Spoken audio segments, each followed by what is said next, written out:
할렐루야. 내일 추수 감사절이 되어지는데요. 오늘 예배도 잘 드리시고 내일 추수 감사절도 하나님 은혜 가운데 복된 하루 되시길 바랍니다. 오늘 사사기에 나타난 사사들 세 번째 사사를 보게 되어지는데요. 사사 삼갈입니다. 삼갈 굉장히 생소하죠. 그도 그럴 것이 사사기서에서 이 삼갈은 방금 읽었던 이 한 구절이 그에 대한 전부의 소개입니다. 이 한 구절 외에는 삼갈에 대한 어떠한 설명도 성경에 기록되어져 있지 않습니다. 하지만 사실 삼갈이 행한 일을 보면 정말 대단하죠. 소모는 막대기 그 하나를 가지고 600명을 쳐 죽이게 되어집니다. 이건 정말 대단한 일 아닙니까? 그럼에도 불구하고 성경에는 이 삼갈에 대해서 오늘 읽은 한 구절만 딱 기록되어져 있습니다. 그래서 많은 성경학자들은 이 삼갈을 일컬어서 소사사 이렇게 이야기를 합니다. 이게 무슨 말이냐면 사사기에는 모두 12명의 사사가 나옵니다. 근데 이 12명의 사사를 이렇게 구분을 해요. 이런 구분이 저로서는 참 못마땅한데요. 6명을 일컬어서는 대사사라고 이야기하고 또 6명을 일컬어서는 소사사 이렇게 이야기를 해요. 대사사는 누구고 소사사는 누구인가? 대사사는 이런 6명입니다. 온니엘, 에훗, 드보라, 기드온, 입다, 삼손 이들을 일컬어서 대사사라고 이야기하고요. 소사사는 오늘 우리가 보게 되어지는 삼갈, 돌라, 야일, 입산, 엘론, 압돈 이와 같은 사사를 일컬어서는 소사사라고 이야기합니다. 왜 이런 식으로 구분을 할까요? 그 이유는 딱 하나입니다. 사사기서의 대사사는 기록된 분량이 많다라는 것입니다. 그래서 대사사라고 이야기를 하고 소사사는 사사기서에 기록된 분량이 오늘 삼갈도 한 구절밖에 되지 않죠. 이처럼 짧게 소개하고 있다라고 해서 그들은 몽땅 모아서 어떤 사사라고요? 소사사라고 이야기합니다. 여러분 이런 구분이 그렇게 좋아 보이지는 않죠. 그래도 우리가 일단은 사사기를 보고 있으니까 막 이런 식으로도 구분을 한다라고 보시면 될 것 같습니다. 오늘 우리는 소사사 가운데 첫 번째 사사인 삼갈을 보게 되어집니다. 비록 한 구절밖에 되지 않습니다. 그러나 이 사사 삼갈을 통해서 하나님께서 우리에게 주시는 분명한 은혜의 말씀이 있는 줄 믿습니다. 아멘. 그래서 우리 한 구절이지만 한 구절 한 구절 우리가 봅시다. 한 구절이니까 오늘 설교는 짧겠구나. 예, 그럴 것 같아요. 31절을 한번 보시죠. 제일 첫 구절이 에훗 후에는 이렇게 기록되어져 있습니다. 잘 보십시오. 에훗 후에는, 그러니까 에훗이 죽은 후에는 이렇게 기록되어져 있지 않고 어떤 식으로 소개하고 있습니까? 삼갈을 소개하면서 에훗 후에는 이렇게 소개를 하고 있다는 것입니다. 그러면 에훗이 언제 죽었죠? 우리가 방금 읽고 있는 이 구절이 사사기 3장 31절인데요 31절 다음 구절은 사사기 4장 1절로 넘어가게 됩니다. 사사기 4장 1절 시작. 에훗이 죽으니 이스라엘 자손이 또 여호와의 목전에 악을 행하매라고 이야기합니다. 4장 1절에 가서야 에훗이 죽었음을 밝힙니다. 그러면서 그때 이스라엘 자손이 또다시 여호와의 목전에 악을 행하게 되었다 이렇게 소개를 해요. 그러면서 사사기 4장 4절을 보게 되어지면 시작. 그때 랍비돗의 아내 여선지자 드보라가 이스라엘의 사사가 되었는데 라고 기록을 해요. 이에 사사기 4장 4절에 그때에 드보라가 사사로 등장하게 되어지는 그때란 언제를 이야기합니까? 에훗이 죽은 때. 그래서 이스라엘 백성들이 여호와 앞에서 또다시 악을 행하게 된 그때를 이야기하는 것이죠. 그때에 즉 에훗이 죽은 이후에 누가 이스라엘의 사사로 등장했다고요? 드보라가 등장하게 돼요. 그러면은 알게 되어지는 것이 이겁니다. 에훗이 죽었을 때 드보라가 사사로 등장해요. 그러면 삼갈이 이스라엘의 사사로 등장할 때 에훗은 죽었다는 것입니까? 죽지 않았다는 것입니까? 아직 죽지 않았을 때였다라고 하는 것입니다. 에훗이 아직 살아있는, 사사 에훗이 아직 살아있는 동안에 사사 삼갈이 이스라엘의 사사로 등장하게 됐던 거예요. 그래서 사사 삼갈은 기존의 사사가 살아있는 동안에 또다시 세워진 최초의 사사가 사사 삼갈이 되어집니다. 자, 그럼 이제 이런 궁금증 하나가 생깁니다. 사사 에훗이 아직까지 살아있는데 왜 사사 삼갈이 이스라엘의 사사로 왜 또다시 세워져야만 했는가? 이런 궁금증이 생기죠. 이 궁금증을 해결해 주는 것이 오늘 우리가 사사기 3장 31절을 읽었는데 앞절은 몇 절이죠? 30절이죠. 30절을 한번 보시죠. 30절 시작. 그날에 모압이 이스라엘 수하에 굴복함에 그 땅이 80년 동안 평온하였더라라고 기록합니다. 그날에라는 말이 나옵니다. 그날에는 언제를 이야기하는 걸까요? 지난주 수요 예배 시간 말씀을 한번 생각을 해볼까요? 사사 에훗이 모압의 왕 에글론을 죽이게 되어집니다. 그리고 그 여세를 몰아서 이제 이 사사 에훗이 이스라엘 백성들을 이끌고 어떻게 하죠? 모압의 용사 1만 명을 쳐서 죽이게 되어집니다. 바로 그날을 이야기하는 겁니다. 용사 1만 명을 쳐서 죽인 그날에 모압이 이스라엘 수하에 굴복을 하게 되어지므로 그 이후에 그 땅이 이스라엘 백성들이 살고 있는 그 땅이 몇 년 동안요? 80년 동안 평온하였다라고 그렇게 기록을 해요. 이에 사사기서에서 그 땅이 평온하였다라고 하는 이것은 또 이중적인 의미를 가지고 있습니다. 이 사사기의 패턴이 있잖아요. 타락을 해요. 그러면 하나님께서 치게 되어져요. 그러면 너무 힘들죠. 힘든 삶을 살다가 마침내 여호와께 부르짖었더니 하나님께서 한 구원자를 주셔서 그래서 회복해 되어져요. 이에 사사기에서 그 땅이 평온하였다라고 하는 것은 또 어떤 의미를 가지고 있는 것이죠? 그 땅이 이 80년 동안에는 이스라엘 백성들이 여호와 앞에서 악을 행하였다 행하지 아니하였다, 이 80년 동안은 악을 행하지 아니하였다라는 것입니다. 그래서 그 땅이 평온하였다는 것입니다. 그러면 그 땅이 언제 또다시 그 땅의 백성들, 이스라엘 백성들이 언제 또다시 여호와 앞에서 이 악을 행하게 되어집니까? 4장 1절입니다. 에훗이 죽으니 이스라엘 자손이 또 여호와의 목전에 악을 행하게 되어졌다는 것입니다. 자, 그러니까 에훗이 죽기 전에는 이스라엘 온 땅이 평온하였다는 것입니다.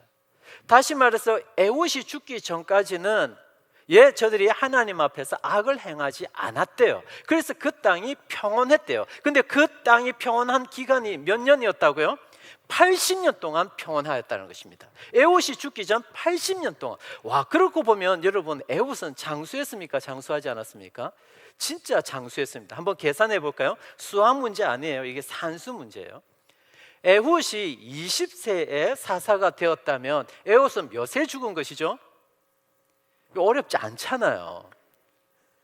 더하기 80만 하면 되는 거잖아요.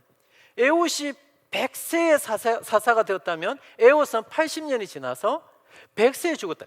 에훗이 만일에 30살에 30세에 사사가 되었다면 몇 세에 죽었다는 것입니까? 110세에 죽었다는 것입니다. 와, 에훗은 정말 장수했네요. 그래서 에훗이 죽기 전 80년 동안은 이스라엘 땅이 평온하였대요. 자, 그럼 이 에훗이 죽기 전 이 이스라엘 땅이 80년 동안 이렇게 평온하였다면 잘 한번 생각해 보세요.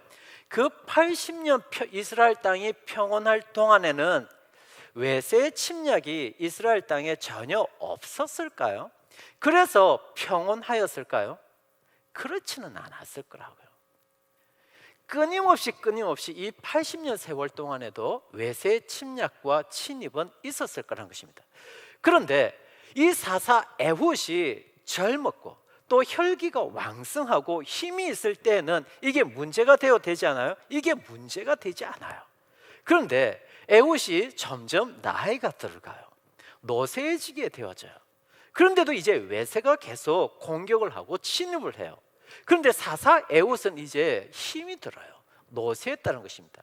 이 이스라엘을 계속해서 평온하게 지키기 위해서 하나님께서는 사사 에훗이 아직 살아 있음에도 불구하고 노쇠한 사사 에훗의 그 리더십의 공백을 채우기 위해서 에훗 사사가 있었음에도 불구하고 누구를 새롭게 세우게 되어집니까? 사사 삼가를 세우게 되어지는 것입니다. 자, 그러니까 이때는 이스라엘 땅에 사사가 몇 명이 있게 되어져요? 2명이 있게 되어져요. 지도자가 2명이 있게 되어져요. 그런데 이 지도자 2명이 있었음에도 불구하고 80년 동안 80년 모두 다 이 2명의 사사가 함께 있었던 건 아니겠죠. 에훗 사사가 아마 노쇠했을 그때 이제 사사 삼갈이 세워졌겠죠. 그러나 그때 이스라엘에는 2 지도자가 있었고 2 사사가 있었다. 이에 그 땅에 평온이 있었다라고 하는 것은 비록 그 땅에 2 사사, 2 지도자가 있었음에도 불구하고 이들이 서로 잘 협력하였음을 말해주는 것이죠. 가만히 교회들을 보면 교회들마다 문제들은 늘 있고 갈등은 있고 분쟁들은 늘 이렇게 소문을 통해서 들립니다. 근데 사실 그런 교회 분쟁과 문제와 갈등은 누누이 말씀드리지만 예수 간 믿게 된 사람들에 의해서 그런 문제가 일어나지는 않죠. 주로 교회 지도자들에 의해서 일어나게 되어지는 것이죠. 근데 오늘 본문에 보니까 2 지도자가 있었음에도 불구하고 저들은 참 협력을 잘했던 것 같아요. 그래서 아무 문제 없이 평온하였다는 것입니다. 이에 도대체 사사 에훗과 사사 삼갈은 어떤 사람이었을까? 또다시 궁금해집니다. 그래서 31절을 계속 한번 보죠. 두 번째 구절을 보게 되시면요, 에훗 후에는 아낫의 아들 삼갈이 있어라고 기록을 합니다.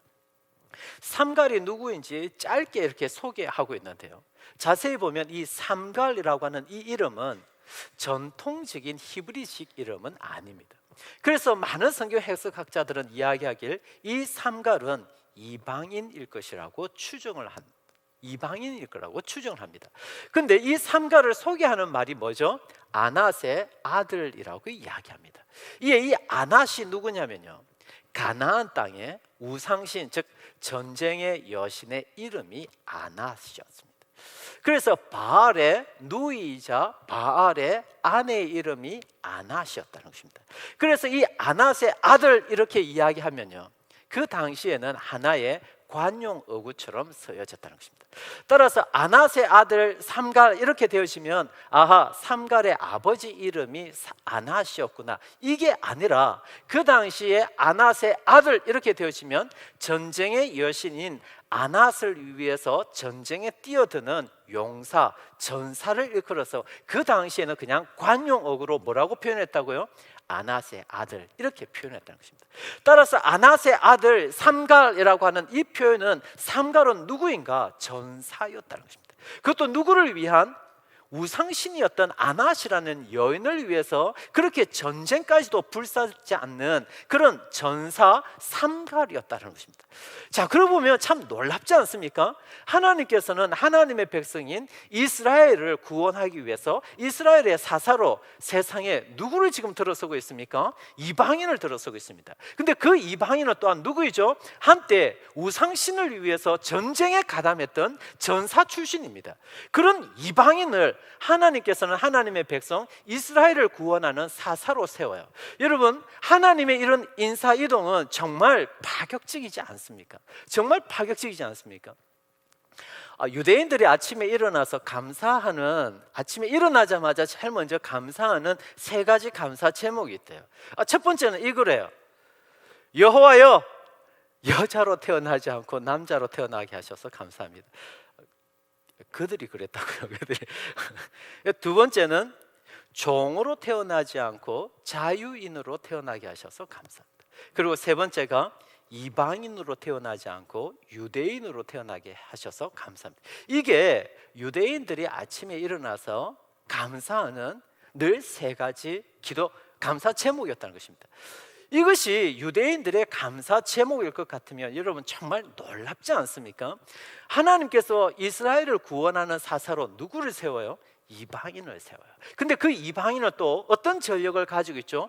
우상을 위해서 전쟁에 참여했던 전사 출신이었다는 것입니다. 그런 자를 하나님께서는 사사로 세워요. 이미 하나님의 이런 인사는 정말 파격적이라는 것을 지난 시간 사사 에훗을 통해서 우리가 봤죠. 에훗이 누구였습니까?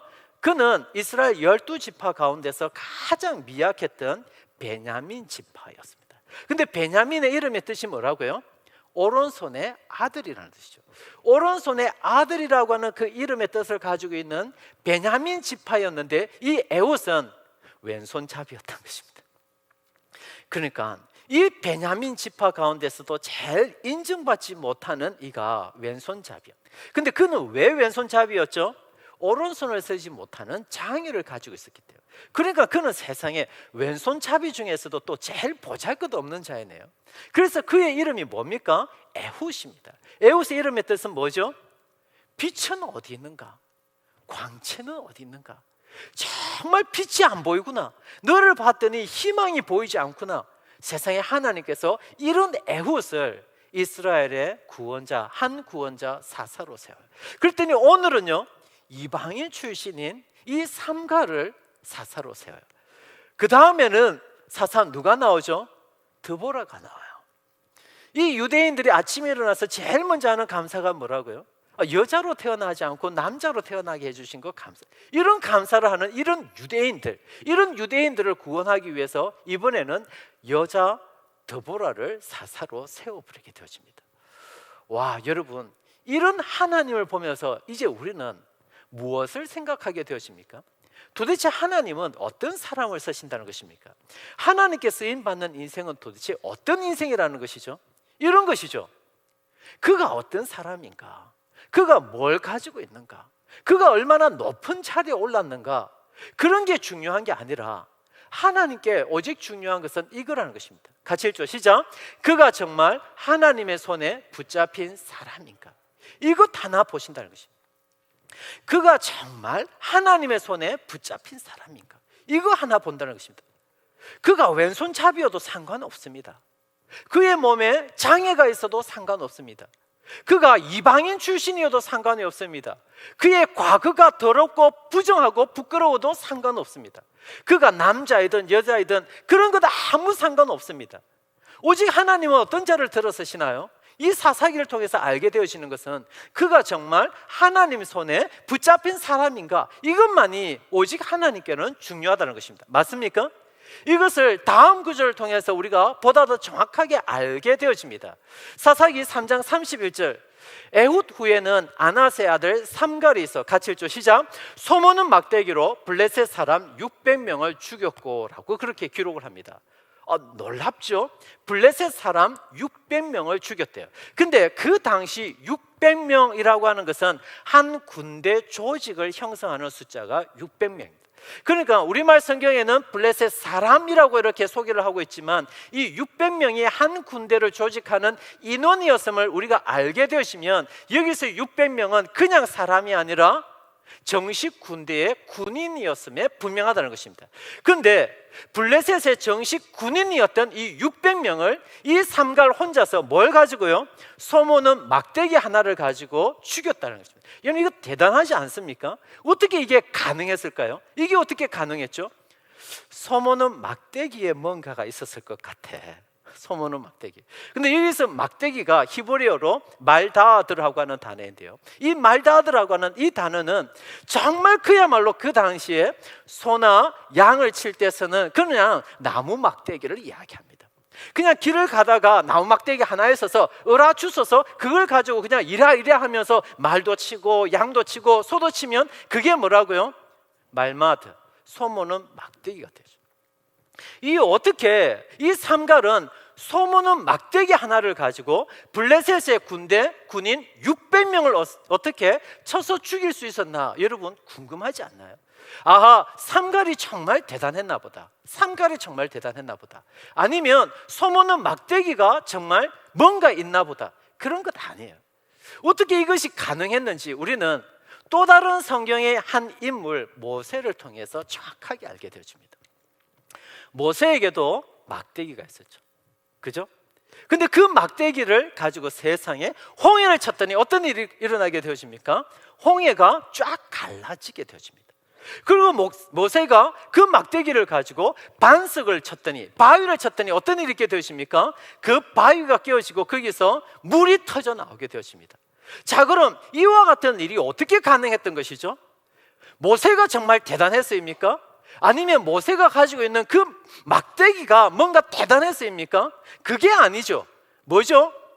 막대기를 딱 붙잡고 있는 그 모세를 누가 붙잡고 있었다는 것이죠? 하나님께서 붙잡고 있었다는 것입니다. 맞습니까? 그와 같은 일이 있게 된 것은 무슨 모세가 대단해서가 아니라 모세가 후려쳤던 그 막대기가 무슨 영험하고 무슨 효과가 있고 대단해서가 아니라 그 지팡이를 가지고 내려치는 모세를 누가 붙잡고 있었다고요? 하나님께서 붙잡고 있었다고요. 그렇기 때문에 그와 같은 역사가 일어났다고요. 이 오늘 본문에서 사사삼갈이 세상에 소모는 막대기 하나를 가지고 블레셋 군사 600명을 쳐서 죽였대요. 이게 어떻게 가능한 것이죠? 삼갈이 대단해서입니까? 삼갈이 가지고 있던, 손에 쥐고 있던 소모는 막대기가 대단해서입니까? 그것이 아니라 소모는 막대기를 잡고 있는 그 삼갈을 누가 붙잡고 있었다는 것이죠? 하나님께서 붙잡고 있었다고요. 맞습니까? 이것 외에는 해석할 길이 없다는 것입니다. 이것 외에는 해석할 길이 없다는 것입니다. 이 말씀을 묵상하면서 딱 떠오르는 한 사람이 있더라고요. D.L. 무디. 여러분, D.L. 무디 너무 잘 알고 있지 않습니까? 그 D.L. 무디는 정말 가난한 노동자의 아들로 태어납니다. 그 아버지는 그의 나이 4살 때 돌아가게 되어집니다. 그래서 D.L. 무디는 초등학교를 겨우 졸업을 합니다. 그리고 이제 뭘 해요? 구두 수선공으로 일을 해요. 근데 그런 하나님께서 그런 D.L. 무디를 하나님께서 찾아오셔서 만져주시고 그 D.L. 무디의 인생을 하나님께서 붙잡게 되십니다. 그래서 이제 D.L. 무디는 일평생 동안 하나님을 전하는 자로 귀하게 쓰임받게 되시죠. 이 D.L. 무디가 한 번은 영국 캠브리지 대학교에 초청을 받아서 채플 부흥회를 인도하게 되어지는데, 첫날에 이 D.L. 무디가 설교를 하는데 D.L. 무디가 초등학교밖에 나오지 않았잖아요. 문법도 틀리고 발음도 틀리고 여러 가지 문장도 틀려요. 이 캠브리지 대학생들은 얼마나 똑똑한 학생들이에요. 이 D.L. 무디의 이 설교를 들으면서 깔깔깔 웃어요. 비웃어요. 조롱해요. 그리고 첫째 날 설교가 끝나고 나서 한 학생이 이 D.L. 무디 목사님한테 빽빽하게 뭔가 적힌 종이 한 장을 주는데, 세상에 그게 뭐였죠? 설교하는 중에 D.L. 무디 목사님이 틀린 발음, 잘못 말한 문법, 단어 이런 것들 빽빽하게 적어와서 이렇게 내밀더라는 것입니다. 못됐죠? 이 D.L. 무디 목사님이 한마디를 해요. 나도 내가 부족한 걸 너무 잘 알고 있다고. 근데 학생 한번 잘 보라고요. 이렇게 단어도 틀리고 문법도 틀리고 발음도 틀리는 나도 하나님의 영광을 위해서 이렇게 일하고 있는데, 당신처럼 이렇게 많은 것을 알고 있고 탁월한 능력을 가지고 있고 실력을 가지고 있는 당신은 지금 도대체 주의 영광을 위해서 뭘 하고 있느냐고 이 말을 하죠. 이 말을 전해 듣고는 그 다음 날 캠브리지 대학교 학생회장이 D.L. 무디를 찾아와서 정중하게 사과를 하게 돼요. 그리고 이것이 퍼지면서 그날 이후부터 D.L. 무디의 이 캠브리지 대학교의 부흥회 집회에 성령님께서 함께 모든 학생들이 그 부흥 집회에 성령 충만함을 받게 되어지죠. 그러면서 D.L. 무디의 이 부흥회를 통해서 어떤 일이 일어나게 되는가 하니, 그때 참여했던 캠브리지 대학교 학생 7명이 중국을 위해서 자기의 일평생을 드리기로 선교사로 헌신을 하게 되죠. 그 중에 한 사람이 누구입니까? 중국에 가서 선교하고 인도에 가서 선교하고 마지막 인생은 아프리카에서 마지막 생을 마감하고, 그리고 웩 선교 단체를 창설했던 시티 스터디가 그 중에 한 사람이죠. 51년 동안 중국에 가서 중국 사람들과 똑같이 옷을 입고 음식을 먹고 똑같이 살면서 그들에게 복음을 전했던 허더슨 테일러가 그 중에 한 사람이죠. 참 놀랍지 않습니까? D.L. 무디는 초등학교밖에 졸업하지 않았습니다. 그는 그저 구두 수선공이었습니다. 그럼에도 불구하고 그가 어떻게 이렇게 쓰임받을 수 있었죠? 그건 딱 하나입니다. 그의 인생을 하나님께서 붙잡고 있었기 때문인 것이죠. 그래서 우리는 이 오늘 본문의 말씀 사사삼갈을 통해서 이 고백을 아니할 수 없는 것이죠. 같이 한번 읽읍시다. 시작. 하나님께서 붙잡으시는 인생이라면 그의 손에 달려있는 것이 아무리 보잘것없는 소모는 막대기라 할지라도 상관 있습니까? 상관없습니다. 믿으십니까? 한 번 더 우리 읽죠. 우리 신앙 고백으로 한번 읽자고요. 시작. 하나님께서 붙잡으시는 인생이라면 그의 손에 들려있는 것이 아무리 보잘것없는 소모는 막대기라 할지라도 상관없습니다. 믿으십니까? 근데 우리는 자꾸 내 손에 들려있는 이것이 무엇인지를 자꾸 봐요. 그리고 내 손에 들려있는 이것이 남들 손에 들려있는 것보다 조금 못하면 열등감을 가져요. 조금 더 우월할 것 같으면 그렇게 막 교만을 해요. 그럴 필요가 없죠. 왜요? 하나님께서는 내 손에 들려있는 이런 것을 보고 우리를 쓰시는 분이 아니라는 것입니다. 너의 인생이 정말 하나님께 지금 붙잡혀 있느냐, 이게 중요한 것이라는 것입니다. 근데 왜 우리는 자꾸 내 손에 들려있는 이것이 무엇인지, 왜 그렇게 관심이 있는지 기억합시다. 내 손에 들려있는 이것이 무엇인지에 대해서 집중하기보다 나의 인생이 지금 하나님 손에 붙잡혀 있는가, 날마다 여기에 우리는 관심을 가져야 되는 것이라고요. 생각을 해보세요. 물고기 2마리와 보리떡 5개가 있어요. 이게 어린아이의 손에 들려있을 때는 그냥 물고기 2마리와 보리떡 5개예요. 근데 보잘것없는 물고기 2마리와 보리떡 5개가 구주 예수 그리스도의 손에 올려져 있으면 어떻게 되죠? 그 순간 그것으로 인하여서 오병이어의 기적이 일어나는 것이죠. 내 손에 있으면 그냥 물고기 2마리와 보리떡 5개잖아요. 근데 그것이 구주 예수님의 손에 들려 있으면 오병이어의 기적이 되는 것이잖아요. 이에 내가 무엇을 붙잡고 있느냐, 무엇을 가지고 있느냐, 여기에 너무 관심을 가지기보다 오늘 하루 여러분의 삶은 구주의 손에 붙잡힌 삶이었던 것 맞습니까?